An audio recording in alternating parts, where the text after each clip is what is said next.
เรื่องหนึ่งที่กำลังจะเกิดขึ้นในวันนี้ก็คือเรื่องของการประชุมรัฐมนตรี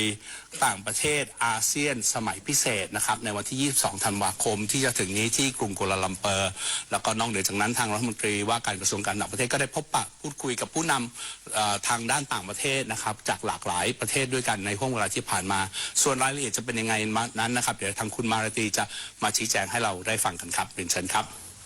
ขอบคุณค่ะพรุ่งนี้นะคะท่านรัฐมนตรีกระทรวงการต่างประเทศนะคะท่านศิรศักดิ์พวงเกตแก้วจะนำคณะผู้แทนไทยที่ประกอบด้วยผู้แทนกระทรวงการต่างประเทศและผู้แทนของหน่วยงานความมั่นคงนะคะเดินทางไปมาเลเซียเพื่อเข้าร่วมการประชุมระดับรัฐมนตรีกระทรวงต่างประเทศของอาเซียนสมัยพิเศษซึ่งมีกำหนดวันที่ 22 ธันวาคมนะคะวันจันทร์ที่จะมาถึงค่ะซึ่งจากเมื่อวานนะคะที่ได้ชี้แจงไปแล้วนะคะจนถึงวันนี้นะคะท่านที่กำลังติดตามเรื่องอย่างใกล้ชิดนะคะรวมถึงการประชุมที่จะเกิดขึ้นอาจจะเห็นการแสดงออกท่าทีหรือแสดงออกความเห็นจากประเทศต่างๆมากขึ้นนะคะเมื่อวานก็จะเห็นการแสดงออกท่าทีจากนายมาร์โก รูบิโอนะคะรัฐมนตรีกระทรวงการต่างประเทศของสหรัฐหรือว่าเร็วๆนี้นะคะอาจจะเมื่อเช้าก็จะเห็นท่านผู้แทนพิเศษของฝ่ายจีนนะคะเดินทางไปที่กัมพูชาแล้วนะคะเพื่อที่จะแลกเปลี่ยนความเห็นเกี่ยวกับการเดินหน้าต่อในสถานการณ์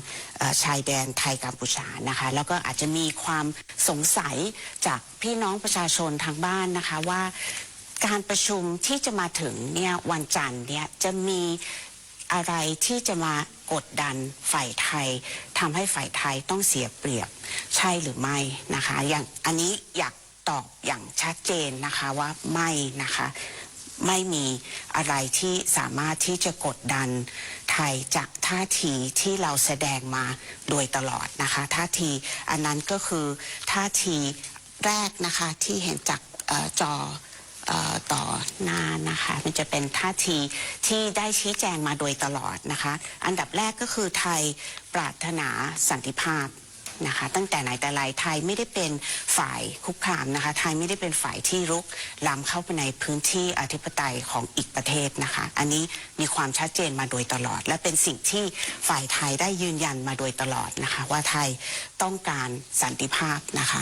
สันติภาพที่ยั่งยืนและสันติภาพที่แท้จริงนะคะกัมพูชาเป็นฝ่ายที่ต้องแสดงความจริงใจในเรื่องนี้นะคะตาม3ข้อที่ฝ่ายไทยได้ชี้แจงมาโดยตลอดเช่นกันนะคะข้อแรกก็คือกัมพูชาเป็นฝ่ายที่ต้องประกาศหยุดยิงก่อนนะคะในฐานะที่เป็นประเทศที่โจมตีอีกประเทศนะคะข้อแรกนี่เป็นข้อที่สำคัญมากๆนะคะขั้นตอนที่2การหยุดยิงนั้นก็ต้องมีจริงและก็ต้องเกิดขึ้นอย่างต่อเนื่องนะคะแล้วก็ข้อที่3อย่างที่พูดมาโดยตลอดนะคะฝ่ายกัมพูชาจะต้องแสดงความจริงใจในการร่วมมือกับฝ่ายไทยในการเก็บกู้ทุ่นระเบิดนะคะเหตุการณ์ทุ่นระเบิดนี้เป็นเรื่องที่เป็นสิ่งที่ฝ่ายไทยรับไม่ได้นะคะและเป็นสิ่งที่เราจะต้องแก้ไขและแก้ไขร่วมกันนะคะข้อที่3ทั้งหมดนี้จะต้องขึ้นอยู่กับการประเมินของหน่วยงานความมั่นคงในพื้นที่นะคะที่จะทำงานร่วมกับทางกระทรวงการต่างประเทศเพื่อที่จะเดินหน้าต่อไปเวทีอาเซียนเป็นเวทีที่สำคัญสำหรับไทยและมองว่าเป็นเวทีที่จะเป็นคุณกับไทยนะคะจะเป็นโอกาสที่เราสามารถแสดงท่าทีที่เราสามารถชี้แจงข้อมูลหลักฐานทุกสิ่งอย่างที่เกิดขึ้นมานะคะที่ทางการไทยได้รวบรวมมาตั้งแต่เกิดเหตุรอบที่2นี้มานะคะอันนี้ก็ขอให้พี่น้องประชาชนมีความมั่นใจนะคะว่าท่าทีของไทยเป็นท่าทีที่อยู่บนหลักฐานข้อเท็จจริงและที่ปฏิเสธไม่ได้นะคะประเด็นที่2ที่จะขอเรียนพี่น้องประชาชนนะคะทางสถานทูตก็ยังคง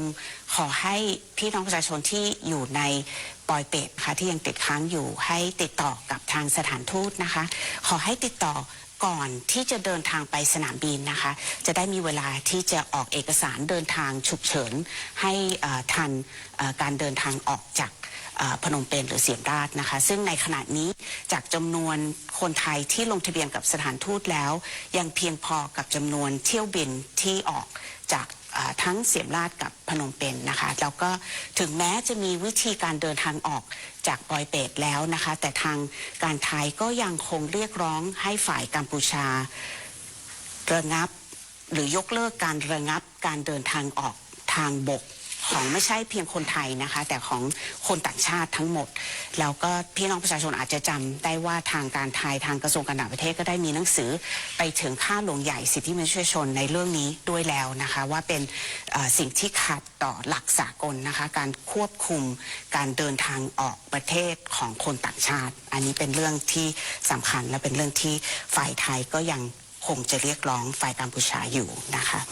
And in English, if I may summarize very quickly, the first topic I briefed on just now was that tomorrow the Foreign Minister, Mr. Siasat Phongketkaew, will lead a delegation from the Ministry of Foreign Affairs and also high-level representatives from our security agencies to Malaysia to attend on Monday, the 22nd of December, the special ASEAN Foreign Ministers meeting, which will take place in the morning of Monday, the 22nd of December. For those who are following the situation along our border, you may have read reports of high-level dignitaries from various countries expressing their views and expressing their hopes that the two countries, Thailand and Cambodia, will be able to de-escalate tensions and will be able to find a sustainable resolution to the current border clashes, whether that's comments coming from Secretary of State Marco Rubio or reports that the Chinese envoy, the special envoy on the situation, who is currently in Cambodia visiting on this topic. Questions have also come in from the Thai public as to whether the ASEAN meeting will be a meeting that will create some sort of pressure for Thailand to agree to terms that may be disadvantageous to our position. And the simple answer to that is no, because from the beginning, our position has been quite clear. Thailand desires peace and genuine peace at that. In fact, Thailand, as the country that is not the aggressor, would desire nothing more than to reach a sustainable solution towards peace.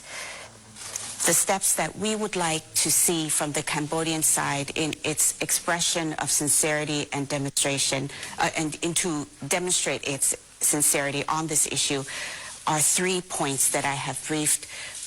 the Thai public on repeatedly in this forum, and also that my foreign minister has briefed on quite repeatedly. The first being that Cambodia must first publicly announce a ceasefire, as it is the side who has begun and initiated the firing. This is very clear from the Thai side. Secondly, that ceasefire must materialize and must take hold. And thirdly, and very importantly as well, Cambodia must demonstrate its sincerity to jointly and humanitarian basis demine. This is an issue that Thailand takes extremely seriously because of the 7 incidents that have claimed the legs of Thai soldiers who have stepped on these newly planted landmines. And third, last but not least, any ceasefire must be firmly guided by assessments made on the ground by our security agencies. These are the positions and the viewpoints that we have insisted on again and again, and we stand quite firm in moving forward with the meeting on Monday in Kuala Lumpur. On a second topic, and that regards the Thai nationals who are in Poi Pet and who are still stuck in Poi Pet, actually, a request for our Thai nationals to register with the embassy before you travel to the airport. We are ready to ensure and to facilitate your travel back home on the flights that are available currently. At the same time, we would insist and request the Cambodian side to consider lifting the suspension of travel along the border crossings on land. This is an important issue for us, and as I have said before, we have sent a letter to the High Commissioner for Human Rights to protest the suspension, as it is a restriction on the freedom of movement of foreign nationals, which is against international standards. Thank you very much. ครับขอบคุณคุณมาราตีนะครับ Thank you very much to Miss Marati from the Ministry of Foreign Affairs ครับก็ถือว่าในมิติของการต่างประเทศก็ยังดำเนินหน้าต่อไปนะครับในเรื่องของการที่จะพบปะพูดคุยในส่วนของเวทีอาเซียนซึ่งกำลังจะเกิดขึ้นในวันจันทร์นี้นะครับเอาละครับในช่วงของสถานการณ์ที่ผ่านมาครับเดี๋ยวจะมาดูในเรื่องของไทม์ไลน์สถานการณ์ที่ผ่านมานะครับว่าเป็นอย่างไรบ้างแต่ก่อนที่จะถึงตรงนั้นเดี๋ยวจะขออนุญาตพูดถึงในเรื่องของการประกาศนะครับการห้ามบินโดรนในพื้นที่ครับทางแคทนะครับก็ได้มีประกาศออกมาแล้วนะครับว่าปัจจุบันนี้นะครับมีทั้งหมด8จังหวัดที่ห้ามบินโดรนโดยเฉพาะจังหวัดในพื้นที่ที่ติดกับชายแดนไทยกัมพูชานั่นเองก็คือ8จังหวัดแล้วก็2อำเภอครับก็คือ8จังหวัดได้แก่จันทบุรีตราดสระแก้วบุรีรัมย์ศรีสะเกษสุรินทร์อุบลราชธานีนครราชสีมาส่วน2อำเภอก็คืออำเภอสัตหีบจังหวัดชลบุรีนะครับแล้วก็อำเภอบ้านฉางจังหวัดระยองครับอันนี้คือประกาศล่าสุดของแคทนะครับที่ได้ชี้แจงแล้วก็ในเรื่องของการห้ามบินโดรนในพื้นที่โดยเด็ดขาดครับ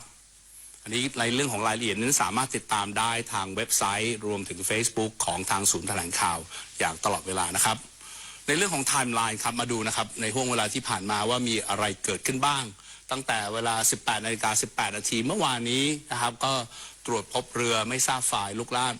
ล้ำน่านน้ำไทยนะครับซึ่งกองทัพเรือก็มีความจำเป็นที่จะต้องยิงเตือนไปอันนี้เป็นมาตรการของ Rules of Engagement หรือกฎการปะทะของกำลังทางเรือนะครับแล้วก็ในช่วงเวลา 20 นาฬิกาครับฝ่ายกัมพูชาก็คงมีการระดมยิงอาวุธหนักนะครับอย่างต่อเนื่องในพื้นที่บริเวณเนิน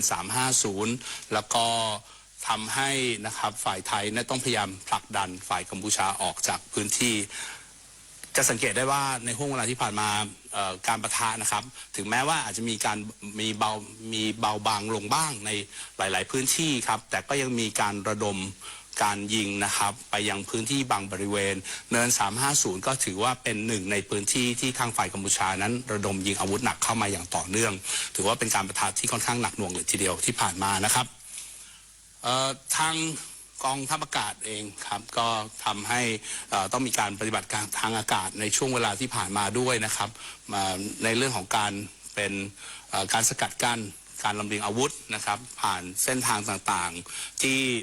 หลายท่านอาจจะเคยได้ยินคำพูดที่ว่า effect based operation นั่นคือการปฏิบัติการที่ทำให้สร้างผลกระทบในเรื่องของการตัดแนวหรือการตัดเส้นทางลำเลียงอาวุธยุทโธปกรณ์เพื่อตัดริดรอนกำลังขีดความสามารถของกองกำลังที่ปฏิบัติการอยู่นะครับหนึ่งในเส้นทางหรือหนึ่งในวิธีการปฏิบัติก็คือเรื่องของการโจมตียังเส้นทางลำเลียงอาวุธนะครับอาจจะเป็นสะพานก็ดีเป็นถนนก็ดีเป็นคลังอาวุธต่างๆก็ดีอันนี้ก็คือเป็นลักษณะการปฏิบัติในกรอบของ effect based operation ของกองทัพอากาศนั่นเองนะครับก็หลักๆแล้วในเรื่องของการโจมตีพื้นที่ที่ผ่านมาก็เพื่อขจัดการลำเลียงอาวุธของฝ่ายกัมพูชานั่นเองครับแล้วก็ในวันนี้นะครับ 11:20 นาทีนะครับการบริการทางอากาศของเราก็ยังคงระดม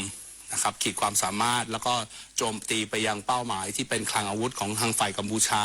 นะครับนั่นก็คือคาสิโนร้างที่เป็นที่ซุกซ่อนของอาวุธและที่ปรากฏเป็นข่าวอย่างต่อเนื่องเสมอเป็นจุดเดิมนะครับที่มีการโจมตีเดี๋ยวทางผู้แทนของกองทัพอากาศจะมาชี้แจงในเรื่องของรายละเอียดต่างๆว่าการบริการตรงนี้ประสบความสำเร็จมากน้อยเพียงใดนะครับต่อมานะครับเที่ยง 30นะครับฝ่ายไทยก็สามารถนำกำลังพลเสียชีวิตบริเวณเนิน 350 จำนวน2 นายออกจากพื้นที่อันนี้เป็นข่าวดีนะครับที่ผมอยากจะเรียนให้ทางท่านผู้ฟังนะครับผู้ชมทางบ้านได้รับทราบกันนะครับว่าปัจจุบันนี้นะครับการบริการทางทหารบริเวณเนิน 350 นั้นทางฝ่ายไทยนะครับสามารถควบคุมพื้นที่เนิน 350 ได้แล้วนะครับแล้วก็ได้พบร่างน้องวีรชนผู้เสียชีวิตทั้ง2 นายแล้วนะครับปัจจุบันก็ยังมีความพยายามที่กำลังจะลำเลียงนะครับร่างของน้องผู้เสียชีวิตทั้ง2 นายนั้นกลับบ้านอยู่แต่เราต้องมีความระมัดระวังนะครับในเรื่องของการลำเลียงเพราะว่าจากการปฏิบัติของทางฝ่ายกัมพูชาที่ผ่านมาอาจจะมีการซ่อนในเรื่องของอาวุธวัตถุระเบิดบริเวณใกล้เคียงนะครับฉะนั้นการลำเลียงจะต้องมีความระมัดระวังเป็นอย่างยิ่งอาจต้องใช้เวลานิดนึงแต่ ผมเชื่อมั่นว่านะครับกองทัพบกไทยเรามีขีดความสามารถในเรื่องของการปฏิบัติการแล้วก็จะสามารถนำร่างของน้องผู้เสียชีวิตทั้งสองกลับบ้านได้ครับในส่วนของอีกส่วนหนึ่งนะครับที่ตรวจพบแน่นอนครับในห่วงเวลาที่ผ่านมาการปฏิบัติการของทางฝ่ายกัมพูชานั้นไม่ใช่เพียงโจมตีแต่เป้าหมายทางทหารแต่มีการยิงแบบปูพรมไปยังพื้นที่ที่เป็นบ้านพลเรือนส่งผลกระทบต่อชีวิตและทรัพย์สินกับพลเรือนเป็นอย่างมากเลยทีเดียวนะครับในช่วงนี้อยากจะให้ทางรองผู้ช่วยโฆษกของกองทัพบกนะครับพันตรีหญิงกนนัทนะครับได้มาอธิบายในเรื่องของผลกระทบจากการโจมตีของทางฝ่ายกัมพูชาต่อบ้านเรือนพี่น้องประชาชนในพื้นที่ด้วยครับเรียนเชิญครับค่ะในส่วนของกองทัพบกวันนี้นะคะเรามีข้อมูลที่สามารถประกอบเป็นหลักฐานค่ะได้ค่ะว่าทางกัมพูชานะคะไม่เพียงแต่โจมตีใส่พื้นที่ทางทหารเท่านั้นแต่กัมพูชายังได้ระดมยิงอาวุธต่างๆค่ะสู่พื้นที่พลเรือนของประเทศไทยทำให้พี่น้องประชาชนคนไทยในหลายพื้นที่ได้รับผลกระทบอย่างต่อเนื่องตั้งแต่วันที่7 ธันวาคมเป็นต้นมานะคะและนี่ก็คือภาพความเสียหายที่เกิดขึ้นในพื้นที่ค่ะครอบคลุมทั้งพื้นที่ชายแดนนะคะทั้งจังหวัดสระแก้วแล้วก็จังหวัดสุรินทร์จังหวัดอุบลราชธานีและจังหวัดอื่นๆก็เช่นเดียวกันนะคะบ้านเรือนของพี่น้องประชาชนได้รับความเสียหายจากแรงอัดอาวุธต่างๆแล้วก็สะเก็ดเพลิงไหม้ต่างๆค่ะไม่เพียงแต่บ้านเรือนของพี่น้องประชาชนนะคะในส่วนของพื้นที่ทางการเกษตรเช่นเดียวกันโดยเหตุการณ์ล่าสุดค่ะเมื่อวันที่17 ธันวาคมที่ผ่านมาที่กัมพูชามีการระดมยิงด้วยอาวุธจรวด BM-21 ลงใส่พื้นที่ไร่ทางการเกษตรของพี่น้องประชาชนทำให้ไร่อ้อยกว่า 5,000 ไร่ได้รับความเสียหายนะคะซึ่งพื้นที่เหล่านี้ไม่ใช่พื้นที่ปฏิบัติการทางทหารเป็นพื้นที่ทำกินพื้นที่ปากท้องของพี่น้องพลเรือนไม่ควรที่จะเข้ามาเกี่ยวข้องหรือว่าได้รับผลกระทบค่ะไม่เพียงแต่พื้นที่ทางการเกษตรนะคะยังมีพื้นที่ทางปศุสัตว์ก็ได้รับผลกระทบเช่นเดียวกันซึ่งภาพความเสียหายเหล่านี้ค่ะทุกๆภาพเกิดจากอาวุธเพียงแค่อาวุธใดอาวุธหนึ่งแล้วก็เกิดในช่วงเวลาใดเวลาหนึ่งแต่ภาพเหล่านั้นทุกๆภาพค่ะเมื่อเกิดขึ้นรวมกันจะส่งผลกระทบต่อพี่น้องประชาชนชาวไทยผู้บริสุทธิ์แล้วก็ฝังลึกอยู่ในจิตใจของทุกคนตราบนานเท่านานค่ะและด้วยสถานการณ์ในพื้นที่ขณะนี้นะคะที่ยังคงมีการปะทะกันอย่างต่อเนื่องค่ะหน่วยทหารของกองทัพบกได้มีการลงพื้นที่ร่วมกับชุดรักษาความปลอดภัยของหมู่บ้านแล้วก็ฝ่ายปกครองนะคะลงพื้นที่ไปสำรวจความเสียหายตั้งแต่วันที่7 ถึง 19 ธันวาคมนะคะพบความเสียหายค่ะในพื้นที่ตลอดแนวชายแดนมีตำบลกระสุนตกรวมกว่า138แห่งนะคะซึ่งกระสุนดังกล่าวที่ตกลงมาในพื้นที่พลเรือนค่ะส่งผลให้บ้านเรือนของพี่น้องประชาชนได้รับผลกระทบ80หลังคาเรือนค่ะในที่นี้มีสถานพยาบาล1แห่งที่มีเหตุการณ์ที่ส่งผลกระทบอย่างหนักก็คือที่โรงพยาบาลพนมดงรักนะคะมีศาสนสถานค่ะได้รับผลกระทบอีก5แห่งแล้วก็สถานศึกษาโรงเรียนของเด็กนักเรียนก็ได้รับผลกระทบเช่นกันอีก2แห่งนะคะแล้วก็ในที่นี้ทำให้พี่น้องประชาชนค่ะเสียชีวิตทางตรง1รายและได้รับบาดเจ็บอีก6รายค่ะนอกจากนี้ค่ะยังส่งผลกระทบในด้านของสาธารณูปโภคต่างๆเส้นทางสัญจรของพี่น้องประชาชนของเราก็ได้รับผลกระทบเช่นเดียวกันนะคะพบว่ามีถนนหนทางได้รับผลกระทบอีก5จุดค่ะเสาไฟฟ้าแรงสูงอีก2ต้นนะคะแล้วก็พื้นที่ทางการเกษตรอย่างที่ดิฉันได้เรียนไปค่ะเสียหายกว่า 5,800 ไร่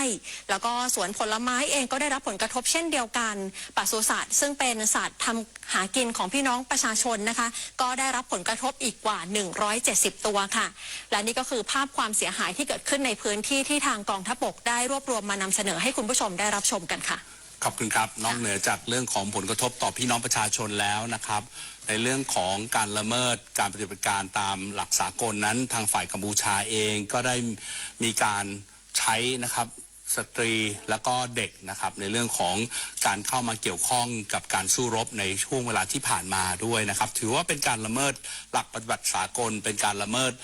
กฎหมายมนุษยธรรมระหว่างประเทศอย่างยิ่งเลยทีเดียวนะครับในการใช้พลเรือนโดยเฉพาะเด็กและสตรีนะครับเข้ามาเกี่ยวพันกับการสู้รบในเรื่องของที่มีการตรวจพบนะครับเรามีการตรวจพบวิดีโอคลิปที่ทางฝ่ายกัมพูชานั้นมีการถ่ายทำใช้สตรีในการบรรจุกระสุนระเบิดนะครับรวมไปถึงใช้สตรีในเรื่องของการยิงปะทะนะครับเข้ามาเกี่ยวพันในเรื่องของการสู้รบทั้งหลายทั้งปวงนี้นะครับถือว่าเป็นการละเมิดหลักปฏิบัติสากลแล้วก็เราก็ร่วมที่จะประณามทางฝ่ายกัมพูชาในการดำเนินการดังกล่าวนี้เช่นเดียวกัน อีกส่วนหนึ่งนะครับของการบริการทางเรือหรือของกองทัพเรือในห่วงเวลาที่ผ่านมานั่นเองก็มีการบริการอย่างมากมายเลยทีเดียวนะครับแล้วก็แน่นอนอย่างที่ผมได้กล่าวไปแล้วนะครับเราได้มีการยิงเพื่อปกป้องหรือยิงเตือนนะครับเรือที่ละเมิดน่านน้ำที่เราอยู่ในระหว่างการคุ้มครองหรือคุ้มกันอยู่นะครับในห่วงเวลาที่ผ่านมานอกเหนือจากนั้นนะครับยังมีการปรากฏเป็นข่าวในเรื่องของการปฏิบัติต่อศพของทหารกัมพูชาที่เสียชีวิตในพื้นที่กองทัพเรือได้มีการปฏิบัติการตรงนี้อย่างไรบ้างแล้วก็ได้มีข่าวอีกข่าวหนึ่งนะครับที่แจ้งมาว่ามีความพยายามแทรกซึมของทางฝ่ายกัมพูชานะครับเข้าไปในพื้นที่โดยปลอมตัวเป็นพลเรือนอันนี้เป็นข่าวที่ทางกองทัพเรือนั้นได้แจ้งมาแล้วก็อีกข่าวหนึ่งสำคัญด้วยเช่นเดียวกันครับได้มีข่าวว่ามีการใช้สไนเปอร์หรือพลซุ่มยิงนะครับที่จะยิงเป้าหมายโจมตีต่อผู้บังคับบัญชาของไทยด้วยข้อเท็จจริงจะเป็นอย่างไรนั้นเดี๋ยวจะให้ทางผู้ช่วยโฆษกของกองทัพเรือนะครับมาชี้แจงในรายละเอียดครับขอเรียนเชิญครับค่ะจากสถานการณ์นะคะเมื่อวานนี้ในสถานการณ์แรกเลยในเรื่องของการปฏิบัติการค่ะของหมวดเรือพิทักษ์อ่าวไทยนะคะในวันที่19ธันวาคมที่ผ่านมาค่ะทางกองทัพเรือค่ะได้ตรวจพบนะคะเรือจากฝั่งกัมพูชาค่ะที่มีในลักษณะการเดินเรือในการทิศทางเข้าหานะคะในรูปแบบของการติดตามระยะประชิดหมู่เรือค่ะทางกองทัพเรือค่ะจึงได้มีการใช้อาวุธต่อเป้าหมายนั้นนะคะและเป้าหมายค่ะก็ได้มีการเปลี่ยนทิศทางเดินเรือกลับเข้าสู่ประเทศกัมพูชาค่ะซึ่งในขณะนี้สำหรับสถานการณ์ค่ะก็ได้อยู่ในการควบคุมนะคะและก็ขอตอกย้ำกับประชาชนว่าตอนนี้ปลอดภัยและสามารถใช้ชีวิตได้ตามปกติค่ะสำหรับข่าวต่อไปนะคะในส่วนของการที่ได้รับแจ้งมาว่าได้มีพลซุ่มยิงสไนเปอร์ค่ะยิงผู้บังคับบัญชาระดับสูงของกองทัพเรือนั่นก็คือท่านผู้บัญชาการทหารเรือนะคะข่าวนี้ไม่เป็นความจริงนะคะซึ่งมีการคลาดเคลื่อนอยู่เล็กน้อยนะคะเหตุการณ์ของพลซุ่มยิงสไนเปอร์ได้เกิดขึ้นค่ะตั้งแต่ในช่วงนะคะในวันที่9ธันวาคมที่เราได้มีการเริ่มปฏิบัติการค่ะในการเข้ายึดครองพื้นที่ในส่วนของบ้านสำหลังหรือว่าบ้านหนองรีในปัจจุบันนี้นะคะซึ่งได้มีพลซุ่มยิงสไนเปอร์จากทางกัมพูชาค่ะได้ยิงผู้นำทหารหน่วยนะคะในส่วนของพื้นที่ผู้นำหน่วยในพื้นที่นั่นเองค่ะซึ่งได้พลาดเป้าค่ะไปโดนรถกระบะในส่วนของบานประตูซึ่งตอนนี้ผู้นำหน่วยทหารในพื้นที่ก็ปลอดภัยดีค่ะและในส่วนของข่าวต่อไปในส่วนของศพนะคะที่อยู่ในบริเวณแนวหน้าค่ะทางกองทัพเรือหลังจากที่เข้านะคะบุกยึดครองพื้นที่ในส่วนของบ้านหนองรีได้เป็นที่เรียบร้อยเราก็ได้เปิดโอกาสค่ะให้ทางกัมพูชานะคะเข้ามารับศพค่ะ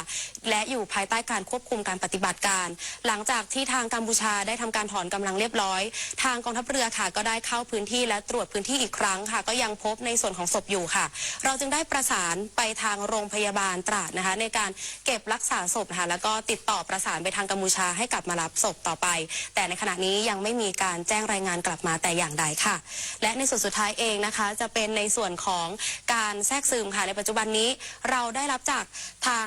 การข่าวมานะคะว่าทางกัมพูชาค่ะได้มีการนะคะเปลี่ยนเครื่องแบบค่ะจากเดิมทหารนะคะจะสวมใส่เครื่องแบบทหารได้มีการปรับเปลี่ยนให้ใส่เป็นชุดเครื่องแบบที่เป็นชุดพลเรือนค่ะและอยู่กับประชาชนนะคะซึ่งข่าวในลักษณะนี้ค่ะเป็นการบ่งชี้แนวโน้มว่าจะมีการบิดเบือนข่าวว่าทางกองทัพไทยจะทำร้ายประชาชนในที่นี้เลยนะคะกองทัพไทยค่ะขอย้ำเลยนะคะว่าเราค่ะปฏิบัติตามหลักกฎหมายระหว่างประเทศและหลักมนุษยธรรมอย่างเคร่งครัดและเราถือเรื่องความปลอดภัยของประชาชนเป็นสำคัญค่ะขอบคุณค่ะขอบคุณครับขอบคุณผู้ช่วยของกองทัพเรือนะครับก็ถือว่าชัดเจนนะครับในเรื่องของงานทั้งในมิติของภาคพื้นทั้งทางบกและทางเรือนะครับแล้วก็มีอีกประเด็นหนึ่งนะครับที่เราอยากจะนำเสนอในเรื่องของ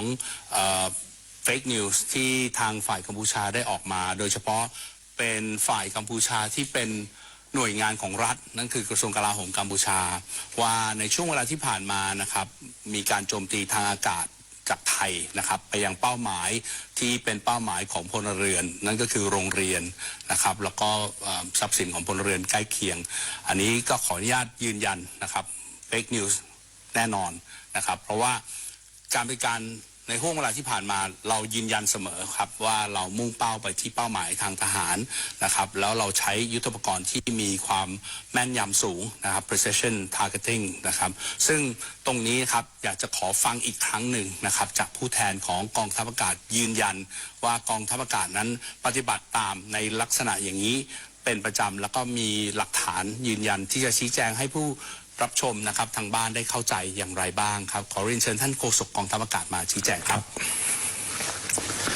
ต้องขอยืนยันกับพี่น้องประชาชนอีกครั้งนะครับรวมถึงประชาคมโลกด้วยว่าการโจมตีเป้าหมายทั้งหมดตั้งแต่เริ่มต้นการปฏิบัติการเนี่ยเรามุ่งเน้นไปที่เป้าหมายทางทหารเท่านั้นอย่างเป้าหมายที่ทางฝ่ายกัมพูชาเอามาอ้างในวันนี้เนี่ยจริงๆแล้วเป็นเป้าหมายเดิมที่เราเคยโจมตีครับเป็นเป้าหมายที่เป็นคาสิโนล้างที่เราเคยโจมตีเนื่องจากว่าเป็นศูนย์บัญชาการและควบคุมทางทหารปรากฏว่าทางกัมพูชาเองก็กลับเข้าไปใช้อีกครั้งหนึ่ง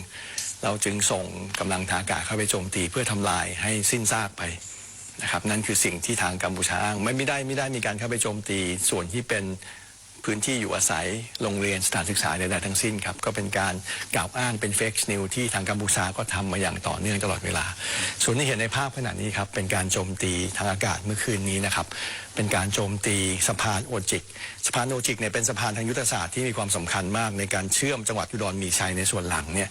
ไปยังพื้นที่ปฏิบัติการส่วนหน้าของกำลังรบกัมพูชาในบริเวณพื้นที่ปราสาทตาควายแล้วก็เนิน350การโจมตีสะพานตรงนี้เนี่ยจะส่งผลให้การส่งกำลังบำรุงทั้งอาวุธยุทโธปกรณ์และยุทธภัณฑ์ไปยังส่วนหน้านั้นสามารถกระทำได้อย่างยากลำบากก็จะเป็นการลิดรอนขีดความสามารถของกำลังรบกัมพูชาในบริเวณพื้นที่การรบแล้วก็เป็นโอกาสให้กำลังรบของเราของไทยเนี่ยสามารถปฏิบัติภารกิจได้อย่างมีประสิทธิภาพการโจมตีเกิดขึ้นเมื่อคืนนี้ครับมาดูภาพกันนี่คือสะพานโอจิกนะครับก็ใช้ระเบิดที่เป็นมีความแม่นยำสูงเป็น precision strike นะครับโดยใช้ระเบิดที่มีความแม่นยำสูงโดยที่เราควบคุมให้ความเสียหายนั้นเกิดขึ้นในระดับที่รถใหญ่ยกตัวอย่างเช่นรถขนอาวุธBM-21 หรือแม้แต่รถยิงเองเนี่ยไม่สามารถข้ามได้แต่รถเล็กพี่น้องประชาชนคนกัมพูชาก็ยังเดินข้ามสะพานได้รวมทั้งอาจจะสามารถใช้มอเตอร์ไซค์ข้ามได้ก็ทำให้ชีวิตของคนกัมพูชาก็ยังดำเนินต่อไปการโจมตีครั้งนี้ถือว่าประสบความสำเร็จนะครับในลักษณะนี้ถ้ามีการตรวจพบว่าทางกัมพูชาเองยังมีความตั้งใจที่จะใช้สะพานแห่งนี้ในการส่งกำลังบำรุงให้กับส่วนหน้าต่อเดี๋ยวเราไปโจมตีซ้ำครับเราได้เตือนแล้วนะครับก็จะดำเนินการตามที่เห็นสมควรเพื่อให้หยุดการส่งกำลังบำรุงไปยังส่วนหน้าทั้งยุทธภัณฑ์หรือยุทโธปกรณ์ครับก็ขอเน้นย้ำอีกครั้งหนึ่งนะครับการดำเนินการครั้งนี้ถือว่าประสบความสำเร็จเป็นอย่างยิ่งไม่ใช่ทั้งในระดับยุทธวิธีรวมทั้งในระดับยุทธศาสตร์คือเป็นการกดดันครับแล้วก็ส่งสัญญาณไปยังกลุ่มชนชั้นผู้นำในรัฐบาลกัมพูชาว่ากองทัพไทยจะไม่หยุดครับเราจะปฏิบัติการทางทหารอย่างต่อเนื่องจนกว่าทางกัมพูชาเองยอมรับเงื่อนไขทั้ง3ประการที่ทางรัฐบาลไทยได้เสนอไป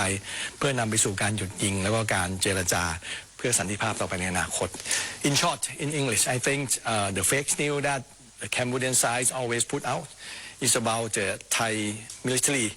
attack civilian target and cause a civilian casualty and also disrupt the civilian way of living. I would like to again reaffirm that we never do that. The target that we strike have been, I have to say, validated for military target only. We did that since day one of the operation. Also, the picture that have been on the screen a few minutes ago is the Ojik Bridge, is the bridge connect the Udon Misai province to the battle area near Prasat Ta Kwai and Hill 350. With the destruction of this bridge, we can, I have to say, diminish the capability of the Cambodian force to resupply the weapon system to the battle area. And this will help benefit the operation of the Royal Thai Armed Forces in securing the Hill 350. The bridge is destructed. It's quite severe, but you still have some room for the Cambodian people to, I have to say, travel across for a normal way of living. This successful operation, not only in terms of tactical to support the Royal Thai Armed Forces, but also in strategic level that we have to say pressure and send signal to the leadership in the Cambodian government that the Royal Thai Armed Force will continue our operation as long as if they accept the 3 conditions set forth by the Thai government. We will decide whether or not to cease fire and then going to the negotiation table. We will continue to do our operation to safeguard the national sovereignty, protect national interests, and also ensure the safety and security of the Thai people. Thank you. Thank you very much for the assuring words from the Air Marshal Chakrit, the spokesperson of the Royal Thai Air Force. อันนี้ก็เป็นการยืนยันนะครับโดยทางท่านโฆษกของกองทัพอากาศเอง ยืนยันเสมอนะครับการปฏิการทางทหารโดยเฉพาะของทางอากาศเองนั้น เน้นย้ำในเรื่องของการโจมตีเป้าหมายทางทหารเท่านั้นไม่ฉะนั้นทำไมเราถึง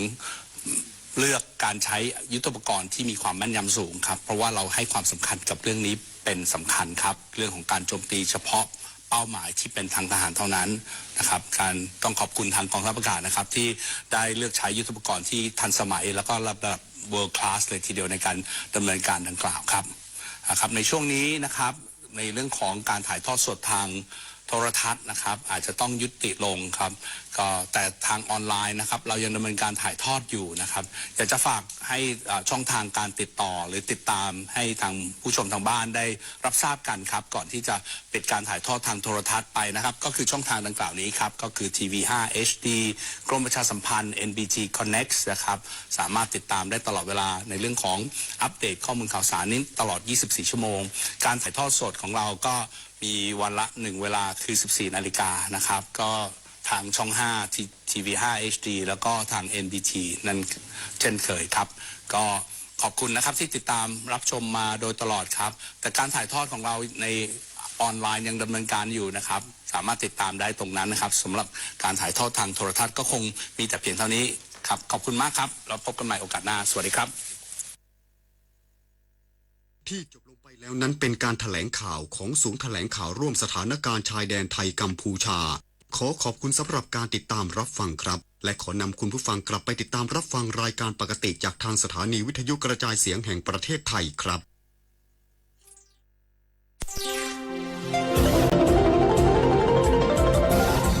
วิทยุแห่งประเทศไทยให้ความรู้คู่ความสุข